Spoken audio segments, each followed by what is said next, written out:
Hey, this is Sabrina Monarch of Monarch Astrology and Magic of the Spheres podcast. In this video, I'm going to be sharing with you about the new moon in Scorpio that's happening on November 13th at 1:27 a.m. Pacific. This new moon in Scorpio is conjunct Mars and asteroid or dwarf planet Ceres in Scorpio and opposite Uranus in Taurus. So it's a lunation that's falling on the current Mars-Uranus opposition we've been experiencing that I'll talk to you about. And I'm going to speak first generally to the Scorpio experience, the mood, if you will, and name some additional things to watch for. So about the Scorpio experience, you've likely been in it already this season. The emotional stakes are growing higher, and we're confronted with the possibility of having or losing what we desire the most, right? So we're like in the pursuit of something that we really value and want, or we're in the protection of holding something that we value. It's kind of like a Taurus Scorpio mood altogether with that Uranus and Taurus opposition. But within Scorpio specifically, we meet these psychological edges. We meet the side of ourselves that will be ruthless in scheming, strategizing, and getting. And this behavior can be quite unconscious in a lot of ways, and it definitely has the conscious layer if you're a strategizer or a schemer. But when it is conscious, the emotional stakes raise themselves once again, too, of what are we willing to sacrifice to get versus what fire can we stand to annihilate ourselves within when we let go of an obsessive grip, right? So when you're really kind of in the inner conflict of your own desire nature and what you're willing to do to get what you want. Scorpio has two, I normally say like modus operandi, right? But I looked up what's the plural and it's modi operandi. So hope I'm saying it right. But it has two of those that I want you to consider. One is to avoid pain, right? You have the Scorpio, the scorpion exoskeleton that can really defend itself against feeling, which, it's a fascinating archetype, Scorpio, in the sense that it is our deepest feelings, and it's also our capacity to defend ourselves from feeling. And when it comes to, we were just having this conversation in the intensive, because we were working on Taurus and Scorpio last week. And Scorpio is this part, like where we get like very deeply enmeshed or attached, right? So there's these energetic hooks that bond us to things or to people. So if you are manipulatable in a certain way, it's like you have a hook or a receptor there where someone can kind of shame you into their agenda by telling you, you're so ungrateful, or whatever way they can find to kind of get their hooks in there and have you do what they want. But, if you aren't hookable, if you remove your vulnerability to that particular psychological threat, then someone can throw that type of thing at you and it doesn't have a place to land. So sometimes this, quality of being emotionally defended is wise or helpful. It makes you invulnerable to manipulation or control or diminishment or being degraded or what have you. But we can also defend against just very human emotions, feeling our grief, feeling our sadness, the way that we might kind of go into more comfortable emotions up here at the kind of gatekeeper level of blame or anger. And there's that layer, which can be important to be with and to move through, but there's often something deeper underneath it. And so Scorpio is that mechanism by which, for better or worse, we protect ourselves from certain vulnerabilities. So we can put that in a very kind of broad category of avoiding pain. But then we have the other modus operandi of Scorpio, which is to merge with an object or experience, etc., of desire, right? To fuse in union, to become one with, right? Scorpio is a very sexual sign, so we are talking about sex, literally, and then all the different kinds of forms of energetic bonding and merging. So both of these, avoiding pain or merging with something, have this deep-seated will to secure the emotional life by either being impenetrable to harm or what's perceived as harm, or being power linked with a source of fulfillment.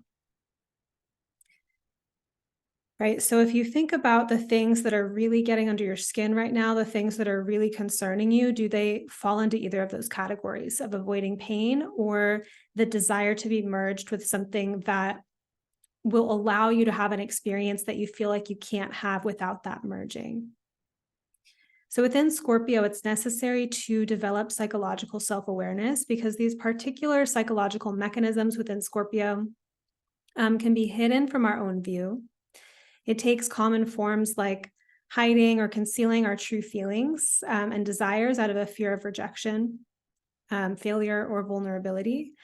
And then additionally, adopting mental attitudes that back this protective stance, perhaps minimizing or neglecting the aspects of this stance that create lack of intimacy or alienation, right? So just kind of being like protective and defensive, but then additionally mentally like, yeah, that's right, that person's bad or distrustful, or like I should, protect myself, and that kind of obviously I'm just saying it in a really simplified way, but you can think about these places where self-protection is intelligent in certain cases, and in other cases it just walls us off from the risk of a bigger, deeper life, right? And that risk, meaning that we might get hurt, we might fail, we might be rejected. But the cost of not taking such risks is to feel alone and alienated and whatnot. So there is this dance, I think, with Scorpio of really navigating where is it important to trust and where is what is appropriate or accurate distrust. And finding actually the deeper layer of trust and sovereignty within ourselves to be able to see so clearly the nature of that.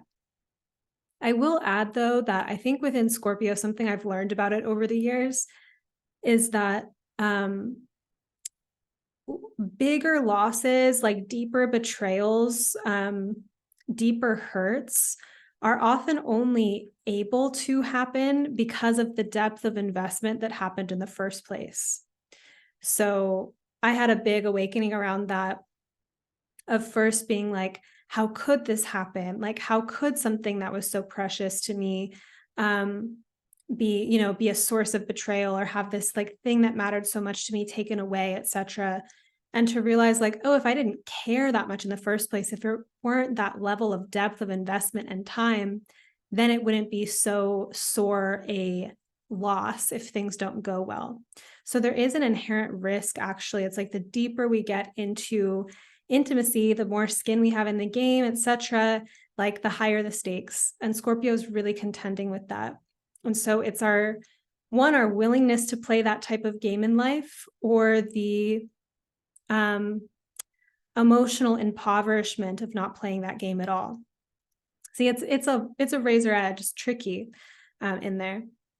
And then another way that we might kind of have these Scorpio psychological mechanisms at play and not really notice it is where we place our power or our sensed capacity for well-being on external circumstances, and using manipulative tactics at our disposal, ones we know we're doing or not, to secure those results in order to actually just feel something that we may be capable of feeling internally, right?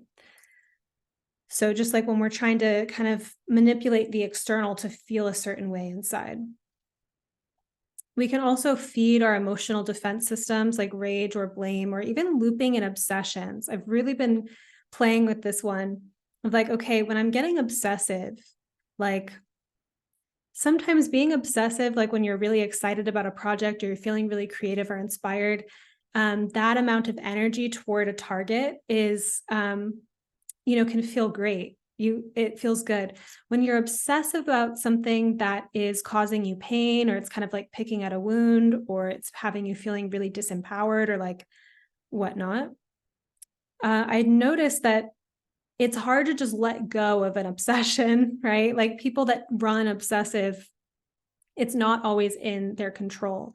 But I have started to see it as this image of like, there's something that's circling. How can it just penetrate? So I've been playing with that. So see if you want to experiment with that. If you notice you're in an obsessive loop, what is it that actually wants to land and move through in a deeper way? I've been enjoying that one. Not to just out myself as an obsessive person, but I do have a lot of Pluto aspects. And I think the nature of focus, like laser focus, is a Plutonic issue. And it's powerful to have focus, but we also have to be empowered about our choices, about where our focus goes. Right? But when we are in our emotional defense systems and we're looping in those kinds of patterns and not really fully going through it, sometimes we're not allowing the situation to change because we refuse to feel something, and we create these systems and loops in place in order to protect us from feeling. But I want to turn the page here to a spiritual view of this lunation of Scorpio in union with the material world, right? Keeping the material world in mind. Because when I think about Scorpio and it being about, that example I said where you could be trying to manipulate the external world in order to feel a certain way inside that you could be capable of just feeling, I'm not suggesting that you just have feelings that you generate in, your own world and in fantasy and don't participate in the external. There is actually something quite like this infinity loop, this tantra, this union that we see in Scorpio, where our focus, our investment of life force penetrates into the choices that we make and the things we choose to bond with. And then it gardens and cultivates a certain experience that then penetrates us in return, right? So it's this tantric loop with life. And I think Scorpio is about becoming really intelligent about what tantric loop with life that we're actually in, right? And does it reflect our deepest values? Is it educating us about our deepest values, the Taurus polarity? So once we find, this crisp, sovereign psychological intelligence within ourselves to be able to see our patterns and deeper motivations, etc., if that's something you're interested in learning about astrologically, I encourage you to take my course when it's open again, the Evolutionary Astrology Intensive, or if you're an alumni, to join again my membership program, Diviner, where we are in this conversation about like understanding the archetypes at depths and how they live through us, right? So if you are interested in that practice of the deeper psychological and spiritual discoveries that can happen through astrology, I would love to work with you with that, either in my courses or one-to-one mentorship or readings. I'll talk more about that at the end too.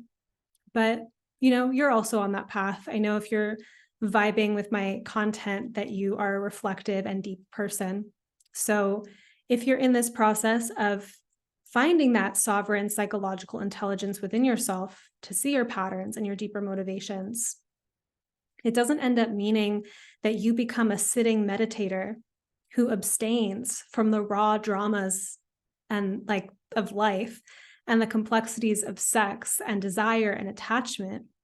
It only means that we become profoundly intentional about what we choose to bond our energy to, how we literally invest our life force energy.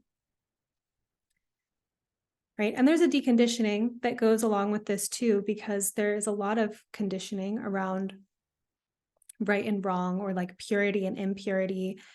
And there's like a whole level of like existential kink, right? The things that our desire nature is involved with, that's like a little bit on the kinkier side. You know what I'm talking about with like existential kink.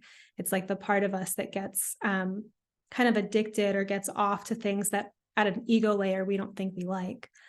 Why did I start talking about this though? There was a connection there. I'll get back to it. But with Scorpio, we're working on, clearly seeing our own motives. And then this doesn't mean that we don't choose to act. Sometimes it's perfectly true and relevant to our personal and spiritual growth to lean into actions that come from these deep-seated needs and desires.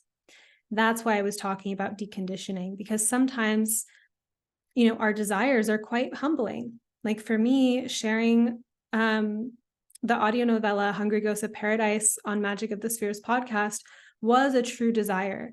It was annihilating to a certain part of my ego that's like, I'm really leaning into this decision to write an autobiographical erotic novel and publish it. Definitely some parts of me were in resistance to making that kind of life path choice. What does it mean about my capacity to find love and partnership if I'm like this person that talks on the internet about magic and sex? And, what does that mean about me? And like really being in that internal conflict versus, can I afford not to follow that energy that's moving through my system to create that novel or to lean into that creative expression in the world, right? So that's what I mean about deconditioning, is that it's getting in relationship with the energy that's moving through you, like your actual life force energy that isn't even just your own organic life force, but it's like the Earth's life force. It's the cosmos life force moving through your organic life force. It's like this relationship with how life and nature moves through you. And how profoundly humbling that is, actually. There's a level of reception to it, but also participation. So Scorpio is known to act strategically, which can be both to only strike when the time is right, to get what one wants or to have the result that one is scheming for, or from a more spiritual perspective, to strike in alignment with truth, as opposed to blowing one's power on reactivity or the chasing of unnecessary addictions. Right? So if you're in those moments of kind of wrestling with different parts of yourself that want different things, and you have that capacity to be strategic about the choice you make, there's like a level of restraint that I think Scorpio has access to, which is something that it contends with as well, because sometimes we can restrain ourselves from something that is good for us also, and then there's a process of loosening that. But you can see that there's like the capacity for self-control within Scorpio, and yet because of that capacity to precise laser strike at the right moment, it is also quite a formidable sign. So as we know our own power of life force and meet the part of ourselves who can spend it sovereignly, so say we're less consumed by the compulsive, reactive, unconscious behaviors, that we actually can see that game inside of us and opt out accordingly, to like be with the humanity of that part of ourselves, but also not just be unconsciously run by our wiring or our compulsions, right? These unconscious behaviors that make choices for us.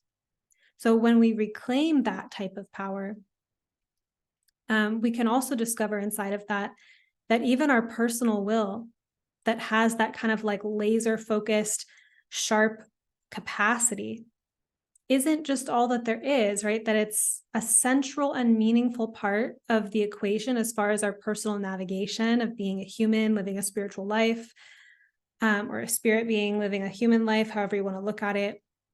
But that it's actually still in this web of entanglement, that everything affects everything, that no matter how individual we think we are part of the web, right? So Scorpio is really about those deep connections, untangling ourselves from parts of the web and then weaving ourselves into parts of the web, in that dance of attraction, repulsion, aversion, and desire. So again, like we can consider this tantric weaving of the energy between our own center of will and gravity and the way the universe is shaping or initiating us, and how fulfilling our greater potentials in this life requires our active participation, as much as it requires our sensitized reception to be able to feel and be guided into deeper union. So this is a perspective that, if we put on this type of lens, it has us thinking about our lives in different ways, as opposed to things happening to us, as opposed to things being random. It's like getting into that deeper intimacy of self, where it's like, what is this showing me? What is this revealing to me? And that being this alchemical kind of mystery process, right? Because sometimes being in a situation that doesn't adequately reflect you, right? Something's off. It could be revealing to you a change that you're needing to make, right? Or maybe someone enters your field who's captivating to you and you feel mesmerized by them, or you admire them, and they're revealing back to you a part of yourself that is more latent and is wanting to be inspired and to come out more. Maybe you're having like a really deep conflict, and while it's really not your preference that you're in that conflict, it's awaking parts of you that are responding to the conflict at hand, right? So it's being in that kind of reflective, like, how is life actually touching and stirring me and bringing me into a deeper evolution of myself, as opposed to just being upset about the things that are happening around you. Not that you can't be upset about them, but you know what I mean.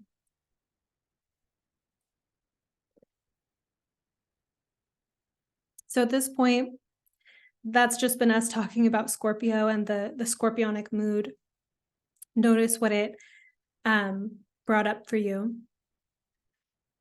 And I'm going to speak to a few more things to pay attention to with this lunation.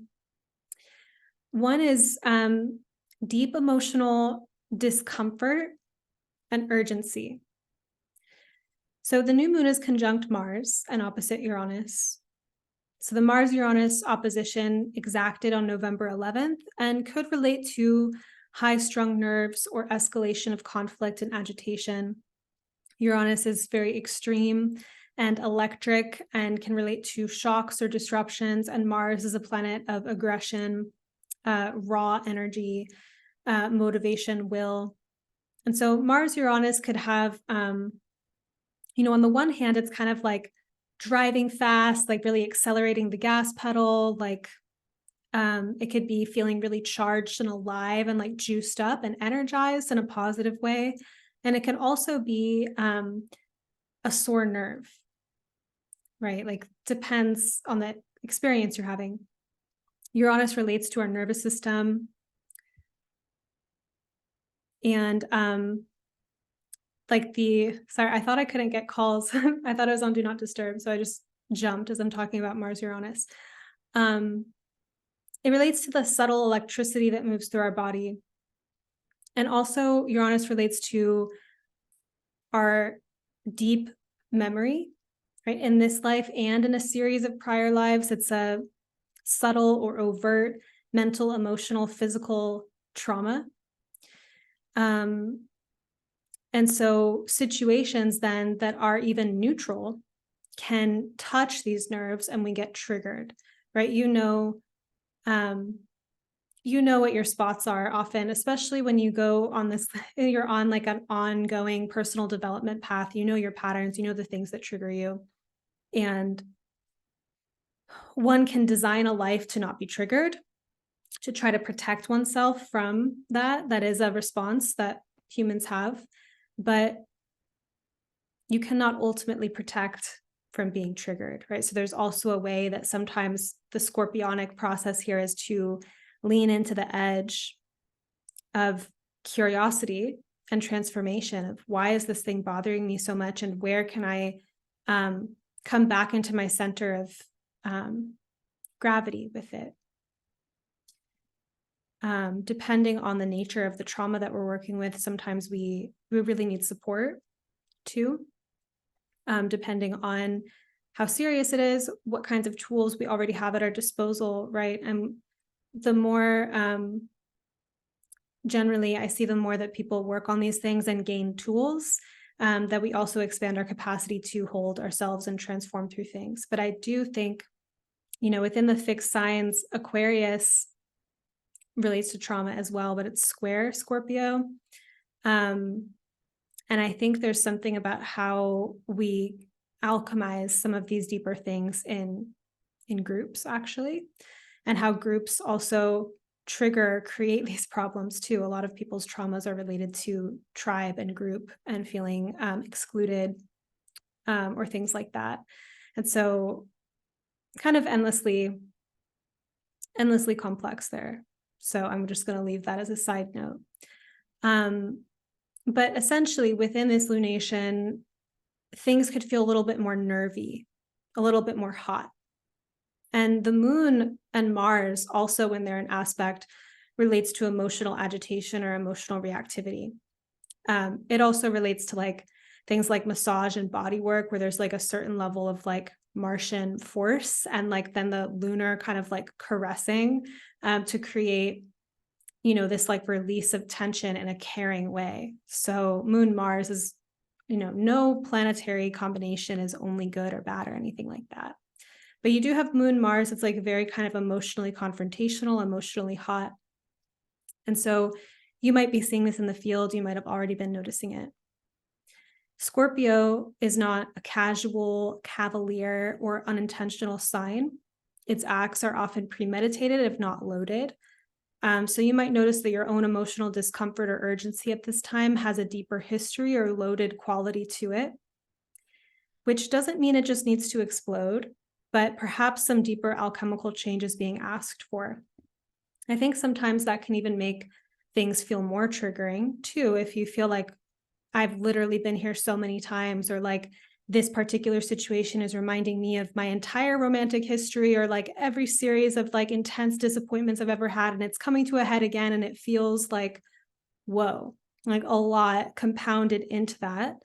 And so sometimes it's important actually to take some measure to soften into, like, I really like EFT or tapping, for example, because when we're in kind of disastrous thinking, or we're like really blowing things up in our minds, we are bringing up examples from everything from the past that matches the current trigger. So it seems like this one little thing is actually the tip of a loaded iceberg.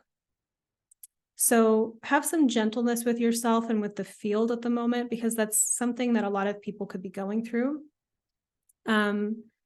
And it definitely can help if you have tools around alchemy or de-escalation. And some of these things are actually important to run. And if you have cultivated the space in your body or your consciousness to run high amounts of energy, you might be also having some really cathartic experiences. It's moments like this also where, embodiment practices or deepening your capacity really pay off in kind of hot or intensified moments like this. Another thing I'll add is that when we feel a lot of energy rising up in our systems, we tend to label it like anxiety or fear or what have you, instead of just noticing the quality of the energy and what that energy might be becoming available for.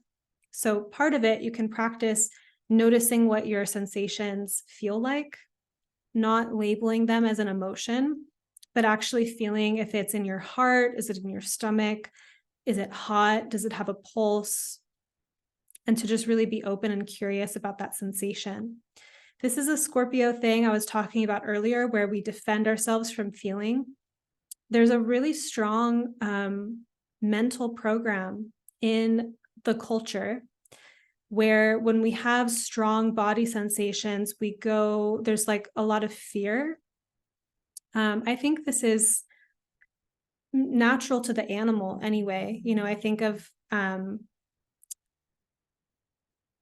like taking my cat to the vet or something like that, where the things that she's experiencing, she doesn't have like the mental, like I communicate with her, and I like have an animal psychic that talks to her for me too. That's an episode recently of Magic of the Spheres.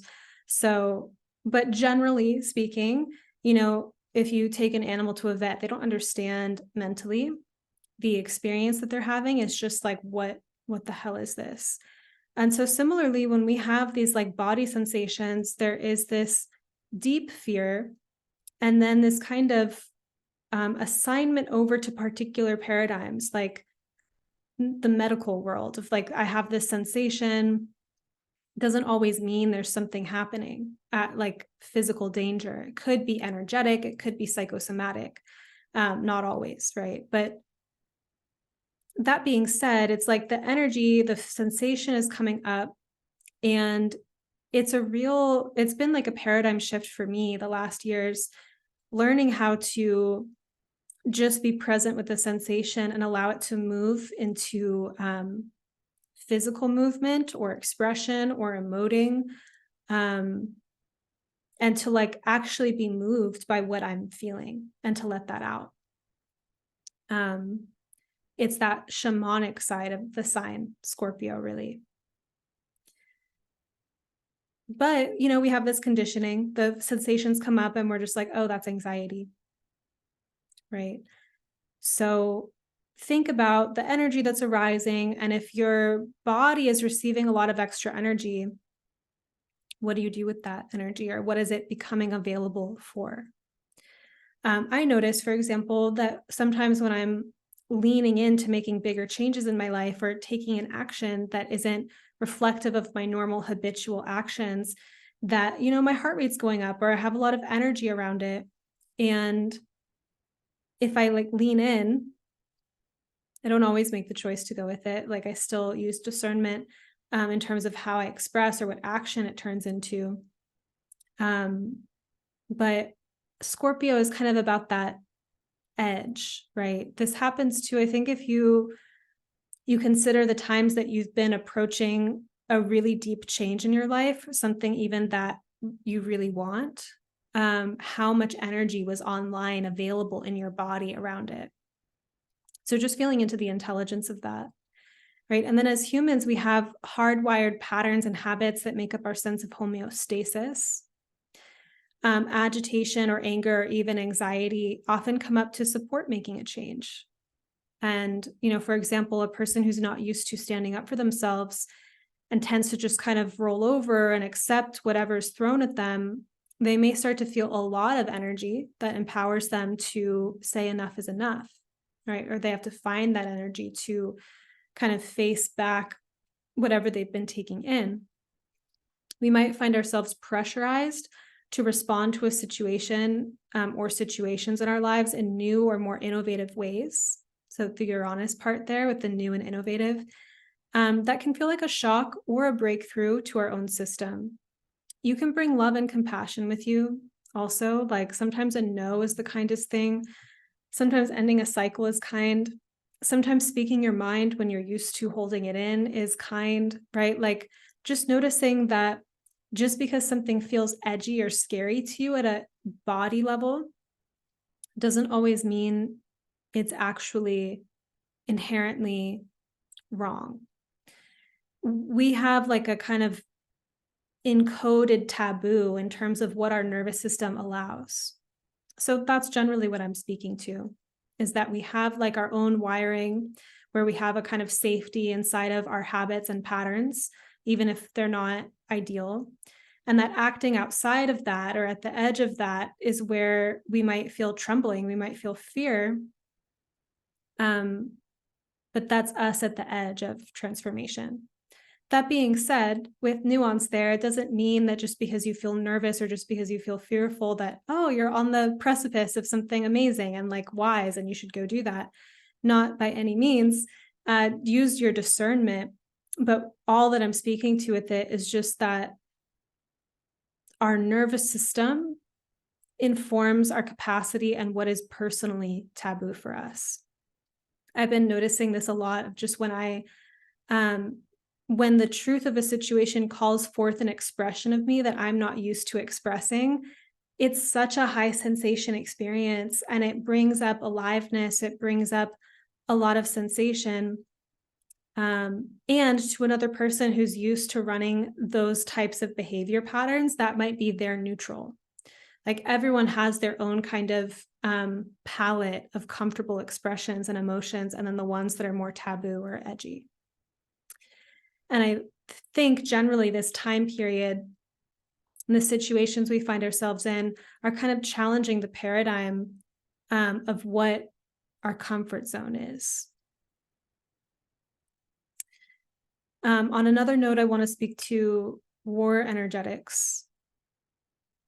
So war is a strong thing in the collective field right now. And there's an opportunity for those of us not in an active war zone.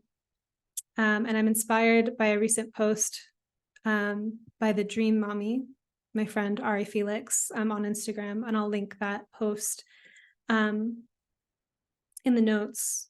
But they were saying something to the effect of, for those not in an active war zone, one can take responsibility for that in envisioning futuristic ways to use one's energy. Let me actually just pause the recording and look it up so I have the quote. Okay, this is from the Dream Mommy, Ari Felix. What to do with all the free time you have while not living in a war zone? Get into your power, heal, learn to trust yourself, be a vessel for your brightest contribution, be emotionally available to life. Don't dehumanize yourself to prove you care about the dehumanization of others. Create congruence within as a contribution to easing the collective field of chaos. If you get so plugged into the war frequency that you're tired, drained, and constantly externalizing your energy and attention, you may not actually be being responsible with the reality that you are not in a war zone, and therefore can be moving your mind, heart, and body in more creative, futuristic ways. I'll leave that in the comments or in the notes. So, you know, in conversation with that, I'm thinking about the energetics of war and peace as they play out in the microcosm. And one thing I would highlight or be present about with this is that while some situations in life do require our erect, present will to fight or stand up, other threats can be neutralized from within. And it's important to be intelligent about this. Threats that can be neutralized from within are types of threats that are more psychological in nature, or abstract fears that are projected onto circumstances. And when we plug into the energetic of something as a threat that isn't, we create discord and separation. It's not usually enough to just choose to trust and let go of vigilance. We probably do have emotions that need to be felt, fear that needs to be felt, tears that need to come out, shaking even, maybe, right? Sometimes there is this like quivering at the edges here. However, when we have the power to make those internal feelings an external problem, right, and we address it externally, so we have this capacity, I don't really like the word power there, to like have some internal discomfort and make it an external problem, and then address it externally to protect ourselves from this internal experience, we continue to remain energetically entangled with the same exact process of threat that we have not addressed from the root. I'm thinking if there's another way I can phrase that to land it.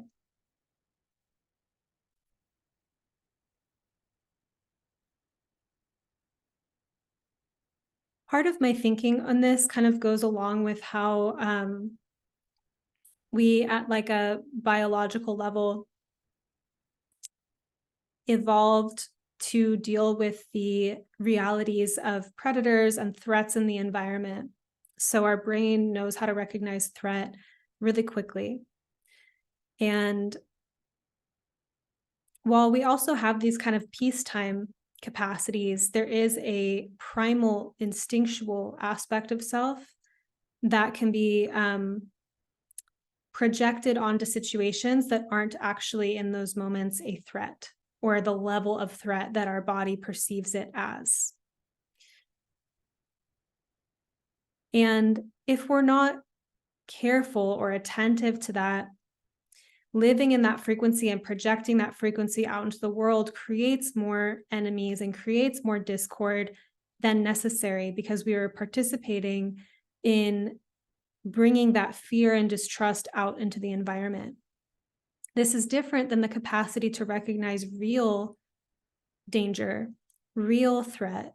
I mean, the type of vigilance that is coming from our organism, right? That's coming from a wiring, if you will. And how a person who is in process about becoming really aware and discerning of that and knows how to de-escalate internal threat that is more based in wiring or fantasy, then shifts that from being something that then has to get projected out. So there's this kind of internal tending, this internal peace creation, which will then be reflected in the external also. So this is why, I see peace innovators and peace creators are often also quite martial in nature, like maybe people that really do know how to deal with conflict in regenerative ways.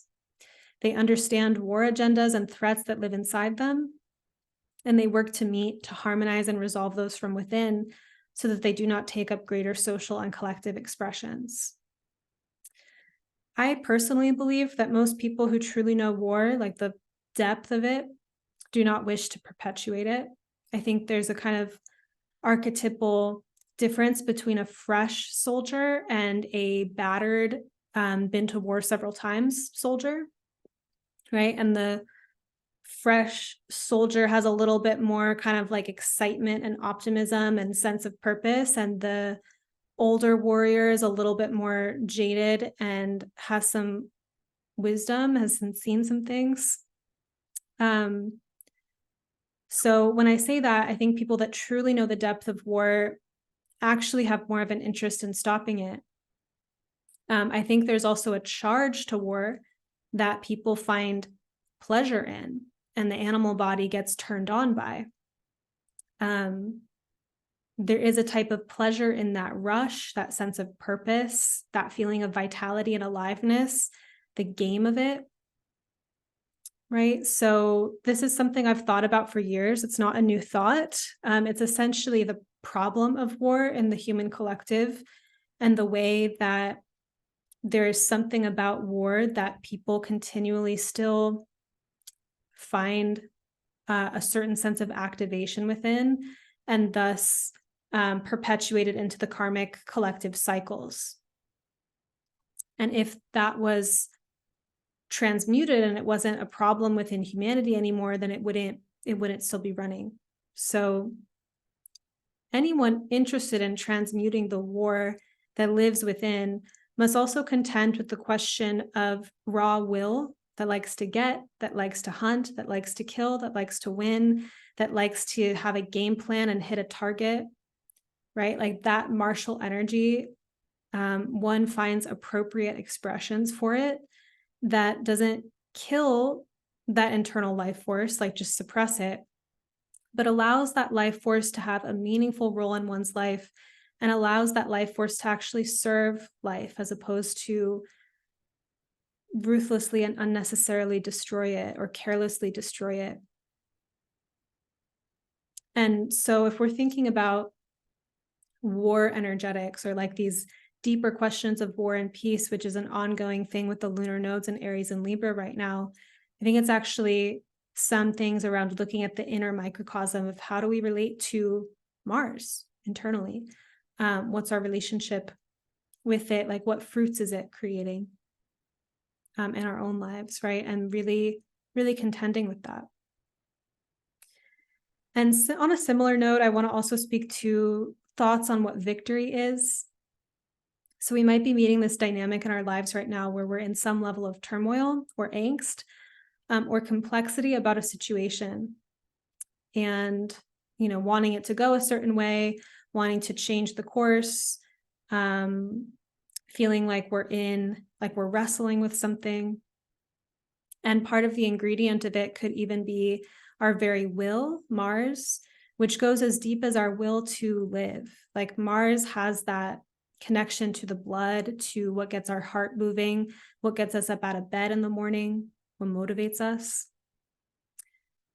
And this then branches off into our will to move towards things, to fight for things. And those things also symbolically feed back into our very desire or motive to live, right? Not when the stakes are small, it's like a small desire. But sometimes there's things that we really hinge a lot of desire and meaning and value in, and they connect back to that spot of like wanting to live or not.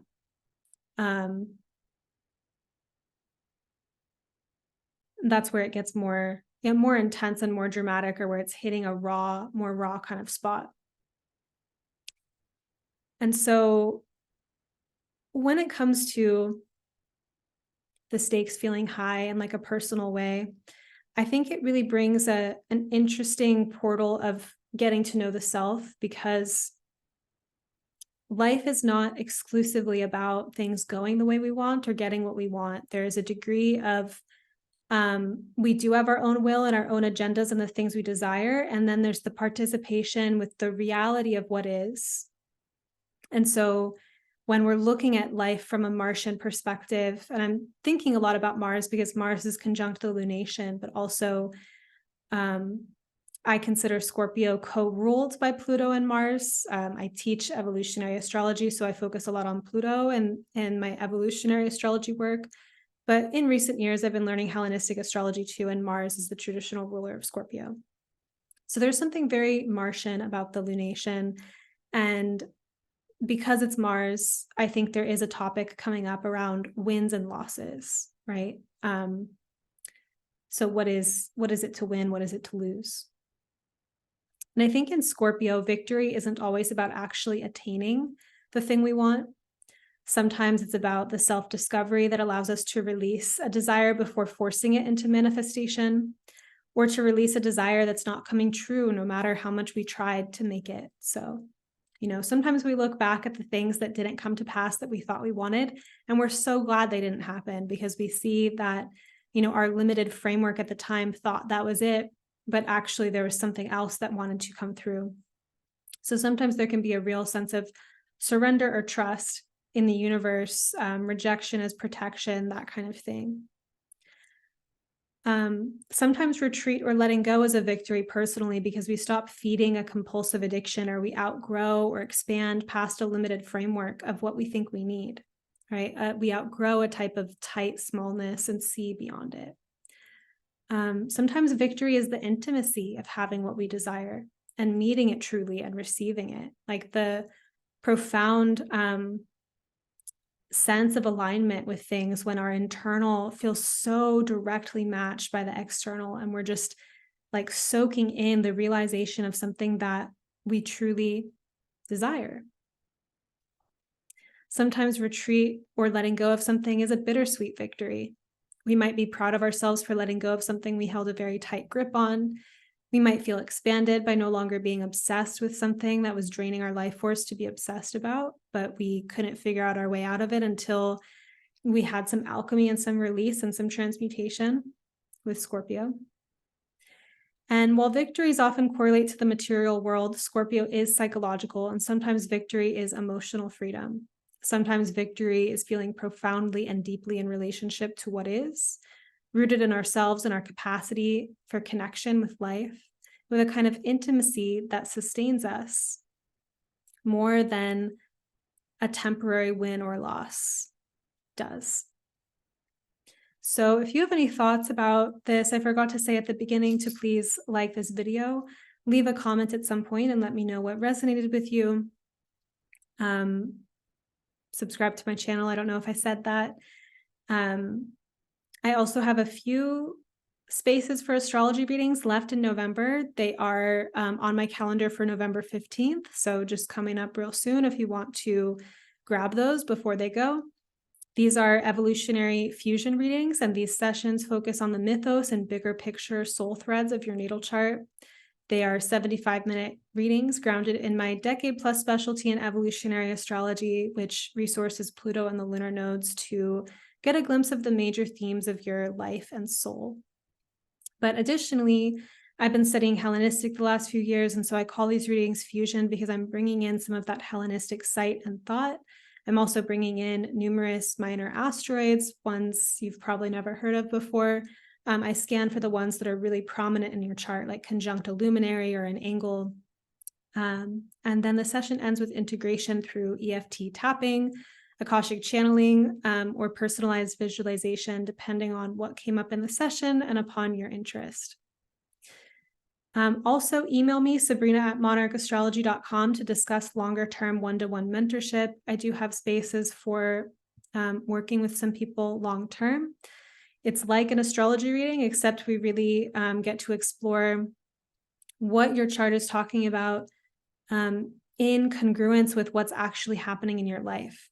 So seeing the portals of your life experience mirrored in the chart, and vice versa. So getting to, in a one-time reading, we really do like a big overview. Whereas in longer-term mentorship, we talk about what's happening on the ground, and I bring my counseling and coaching skill sets to that as well. So you can send me an email to inquire about that. Stay tuned for future opportunities to study astrology with me. Alumni of the Evolutionary Astrology Intensive are currently welcome in my membership program, Diviner. It's currently in session. It's the craft of becoming an oracle, and we're deepening our practice of evolutionary astrology. You can also email me, sabrina@monarchastrology.com, if you're an alumni, and we can get on a call to discuss the path of studying together further. New students will be welcome into Diviner through the next Evolutionary Astrology Intensive, dates to be announced, but you can find the link to the intensive to learn more about it in the notes. There's also options to combine the one-to-one mentorship with the astrology programs, the intensive and Diviner. So if you're curious about working together and wondering what the path may be, feel free to shoot me an email, sabrina@monarchastrology.com. Otherwise, thank you so much for listening. Please leave a comment and let me know what resonated with you, and I'll see you again soon.